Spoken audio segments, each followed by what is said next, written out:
తాజాగా ఒక కీలకమైనటువంటి అడుగు వేస్తోంది. ఏదైతే శత్రు శిబిరాలుగానే అక్కడ ఉన్నటువంటి వీళ్ళ మీద చూస్తుంది. బెలూచ్ లిబరేషన్ ఆర్మీని కావచ్చు, తెహ్రీకే తాలిబాన్ పాకిస్తాన్ కావచ్చు, వాళ్ళని తీవ్రవాద సంస్థల కింద ప్రకటించి వాళ్ళ మీద యాక్షన్ తీసుకుంటుంది. అయితే అక్కడికి వెళ్ళినప్పుడల్లా వాళ్ళు లేపు పడేస్తున్నారు.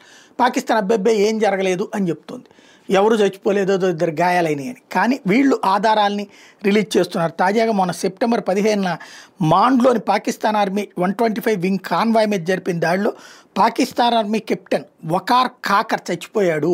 ఇది తాజాగా బెలూచ్ లిబరేషన్ ఆర్మీ అప్పుడే ప్రకటించింది. కాదంది పాకిస్తాన్, అసలు ఆయన అక్కడికి వెళ్ళలేదండి. అలాగే 8 మంది సైనికులు కూడా మరణించారు అంటే అబ్బాయి ఇద్దరు గాయాలైనవి అని చెప్పింది. కానీ వాళ్ళ మరణాలు, వాళ్ళ శవాలు, అక్కడ మిగతా సైన్యం యొక్క పరిస్థితిని బెలూచ్ లిబరేషన్ ఆర్మీ వీడియోతో సహా రిలీజ్ చేసింది.